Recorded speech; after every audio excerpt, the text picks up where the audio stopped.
Hey, this is Chris Neal, and welcome to BasementRecordStudio.com. Alright, welcome guys. Today we're going to be talking about recording audio using your interface and your software.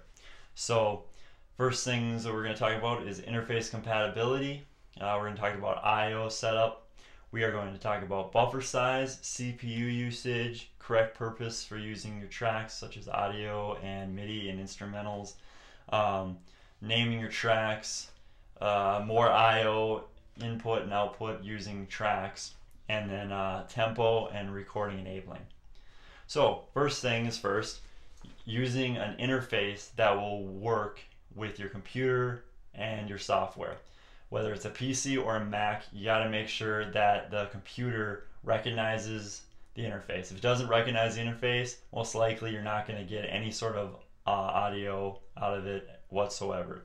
If it's not compatible, there's a good chance that you might just need to update, or it might just be one of those things where it's either not compatible with a PC or it's not compatible with a Mac or whatever you're using, and you just need to figure out a way to make it compatible. If there is no possible way of making it compatible, either a different interface or a different computer will suffice. So once you can make sure that your computer recognizes the interface, then you want to look into making the software compatible with it. So if your software is not compatible with it, then you either need a new software or you need a new interface.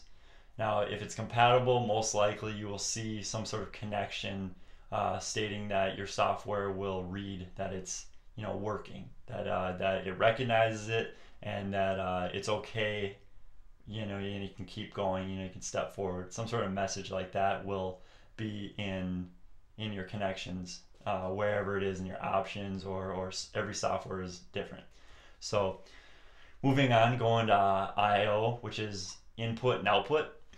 That is pretty much what you need to do is going into your software. You're going to go, most likely, like in Pro Tools and other places like that, it's going to be in an options menu or preferences or settings, something like that. Most likely options and preferences, and that will bring you to a screen where it has an input, and then the input should be, it'll probably say MBox, or it'll say whatever your input name is, your interface name, and then it'll be input 1 or input 2 or whatever you're using, whichever channel you're using on your interface. So most likely if you're using the first channel, it's going to be input 1. If it doesn't say input 1, it's going to say something that has to do with your interface, and then you should be able to step by step pick it up and figure out what you're doing. And then your output is pretty much destination is going out whatever you want it to go out. Some softwares let you just go right out of your computer speakers. Other softwares, you need to either have it going back out your interface and then using your headphone jack, or possibly more monitors, but it's still coming out of your interface. So, it's just like that. So that should be pretty much all you would have to worry about with I/Os for the moment. And as long as you're getting audio flowing through there, then you know everything's working correctly, and then you just move on from there. Next thing you want to check is your buffer size. Now your buffer size has to do with how quickly your response is, how quickly the interface and the computer recognizes that audio or whatever you're doing, MIDI, anything, and it recognizes it, and it'll respond as quickly as possible by having a very low buffer size, such as 64 samples, which is really nice and low, and that will be quicker. It'll respond very quickly, and it will process quickly. And so then if you have 2048 samples, something more like that, then it'll respond slower. You'll have a sort of a delay, not like an effect delay, but it'll take a second for it to actually get there. So that can be very confusing to an artist. I know lots of people who've done that, and it confuses the crap out of them. They're like, wow, I'm 100,000 samples or 200,000 samples late, and they can't stay in time. So that's very important. Make sure that you can find that. And if it doesn't say buffer size, it'll say something sort of like that. It'll have to do with the sample rate and how quick it's going. So moving on, using your CPU usage. Now CPU usage obviously is exactly what it means, CPU usage of the software. How much are you going to contribute to the software from your CPU? If you're going to contribute 90%, that's 90% of your CPU is going to be contributed to Pro Tools and recording, and so it's not going to contribute to anything else. It takes over your CPU like that. And that is usually found, all three of those things, I/O, buffer size, and CPU, are mainly normally found in the same area. So if you find one, you're most likely going to find the other two in the same page or a different tab in the same page or something like that. One of the next things you want to know is using the correct tracks. Now the correct tracks differ from, like, let's say an audio track to a MIDI track to an instrument track, which is, an instrument track is pretty much like a MIDI track.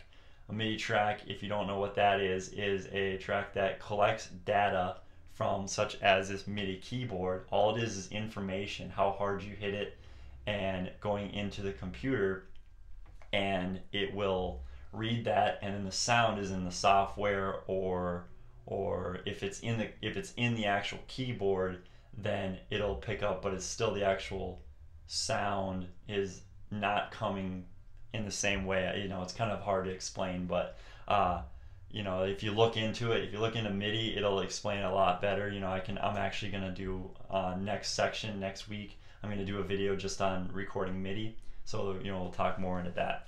So all right, the importance of having the correct track obviously has to do with it recording correctly. If you can't record an audio track on a MIDI track, you can't record a take of audio on a MIDI performance, because that track just won't allow that to happen. So you want to make sure you have an audio track, let's say a mono track if you're using one microphone, a stereo track if you're using two microphones at the same time. So then that's pretty much good. And then in that track, going back to IOs, which is input and output, you need to have your input set to the same instrument that you're using on that interface channel. So if you're using channel 1, then it needs to be input 1, and then when it's going out, it needs to be whatever your desire for, if you want to hear it coming out of your headphones, and if you have a specific destination for your headphones, then you send it out that. If you have a specific destination for your monitors, you send it out the monitors, and so on and so forth. And then for the next step I would do is go and find out your tempo, so that you can get a nice flow going and everything, and you don't have to worry about timing. And that's very important, to make sure that you have it timed out, because if you don't, then a lot of people will get thrown off by your timing. It's not absolutely necessary, but it's a very good idea, so that people know, that people can kind of groove to your same groove, So making sure that you have the right speed, making sure that's on and hearable to you, and it's not being also recorded in, you don't want it coming out of your monitors and then having a microphone right next to your monitors, because then obviously you usually want it going into your headphones, and then that's it. And then you got everything else, nothing else will pick it up. So, and then making sure that you take your track and record enable it, and some of them are just on R in the track, and then you make sure it's blinking red or whatever your software requires it to be, and then you make sure that you get a good track, you record it very well, and then if you don't like it, then try it over and over. Always try and perfect your take, because if you don't perfect it, then you're not going to be happy with it. You don't want to try and edit it and mix it to make it to the greatness you want it to be. You want it to be as good as you thought it would be recording it, and then you can make it even better by mixing it and editing it. All right.